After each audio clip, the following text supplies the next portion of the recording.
Wirecutter site used to be free, but now they require a subscription. You can probably read a few articles from them, but Wirecutter is a product review service that the New York Times owns. They were independent. The New York Times bought them, and they buy everything that they review, and they review all their products, okay, that they evaluate. And they try them out. They have different people try them out in different situations, and they look for the best deals. And they typically come up with 1, 2, 3 recommendations in each type of product. So if you look at microphones, you would find 3 microphones recommended. If you looked at webcams, they don't do a lot on software. Not a lot of people do a lot on software, but I've used some software for a while that may help you out.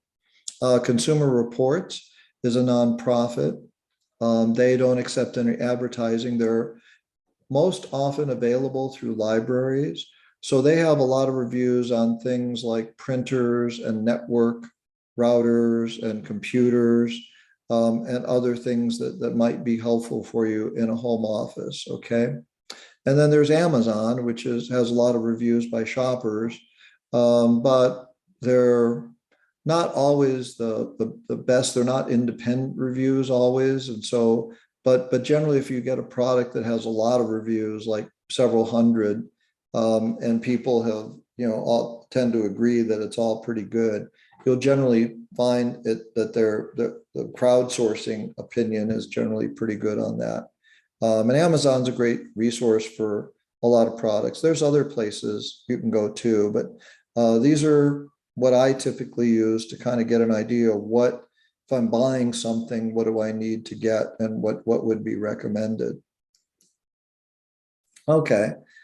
Your computer is one part of your home office. It's what gives us the ability to work remotely, often to do tasks that we might normally need to do in an environment.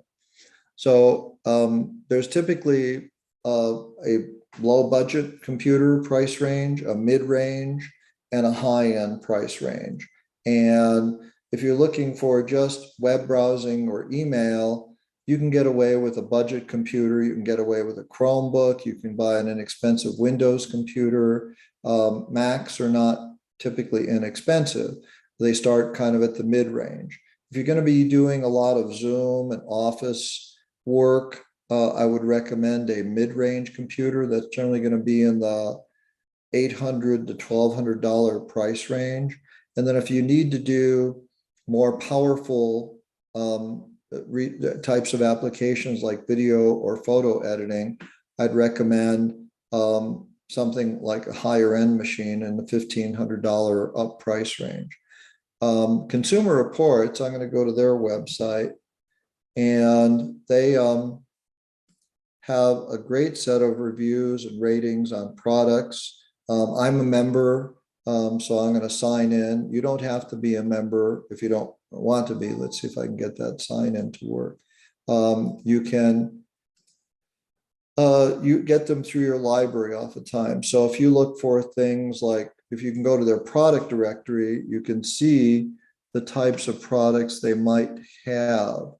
And they might not have everything, but they have a lot of products that people commonly buy for your home and other things like antivirus software. If you look at things like batteries, oftentimes you need batteries, camcorders, other cameras. They don't typically do a lot of things for microphones or specific accessories, but they do a lot of computers. And so they do monitors, they do backup systems.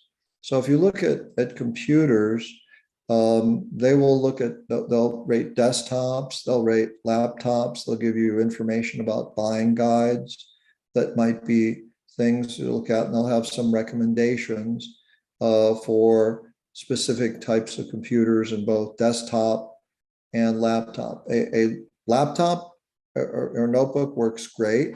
What you may find is that you may find yourself wanting to get an accessory monitor.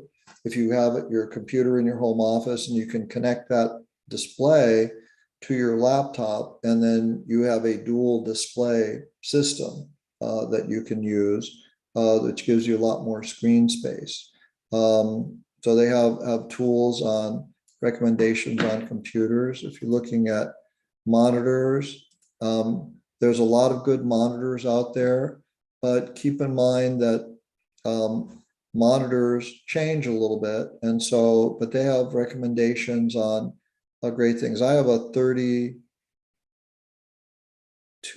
monitor, maybe I have a 27-inch monitor at home in addition to my laptop screen. My laptop screen's a 16-inch. And when you have a 27-inch monitor, you can put two documents side by side in two windows. That's the advantage of a big screen monitor. When you're working on a laptop or something smaller, it's difficult to have two documents open side by side. So if you really, or to work with photo editing apps where you need to get really into, the photo in a lot of detail. So I recommend you look at a large monitor if you want to get more experience. If we look at Wirecutter, I'm going to go to their technology here. If we look at laptops, they have reviews of laptops, printers and scanners, computers. Okay, so they talk about laptops because they have an actual keyboard. And if you don't do a lot of typing, a tablet works okay. But for people that really want control over things, they would want really a laptop, or because they get much more. And they have recommendations for laptops for video and photo editing that they have for both Apple devices, and they say that no compromise on power, accuracy, battery life, Apple's MacBook Pro. But if you prefer Windows, they have a recommendation in the Dell. Okay, so but the Apple one is pricey, but it's very high end. It gives you a lot of capabilities. But you see the Dell Windows one is not inexpensive either. This is the price range you get into when you're looking at editing video. And when you're doing screen recording, you will be editing video. Keep that in mind. So you're going to need a mid-range computer, may be okay, but you can check some of the specifications here and see what they recommend. Usually they're high-end Intel processors. Apple makes their own, but you end up with a lot of memory and a graphics card in addition when you're doing those types of things. But for most people, a mid-range computer works well. So if I go to tech and I go to laptops and we look at laptops that are probably good for most people, let's see, the best laptops, period. And Wirecutter has good things. They have the best laptops. They'll recommend, something. They'll typically recommend a high end, a low end, something like that. So a mid-range laptop, about $1,200. It'll still do video editing. Just the video files tend to be really large. And so 8 gigabytes of memory is not a lot. If you can afford to upgrade to 16, you will be a lot happier. You're going to get a lot of big files with video, so external drive is good for you as well. So that's why there's a price difference in terms of videos. But for the average user, this is a utility laptop that's going to do almost everything well. It's just that for people that do video or photo editing, it'll be a little slower than they might want it to be, but still not bad. Still not bad.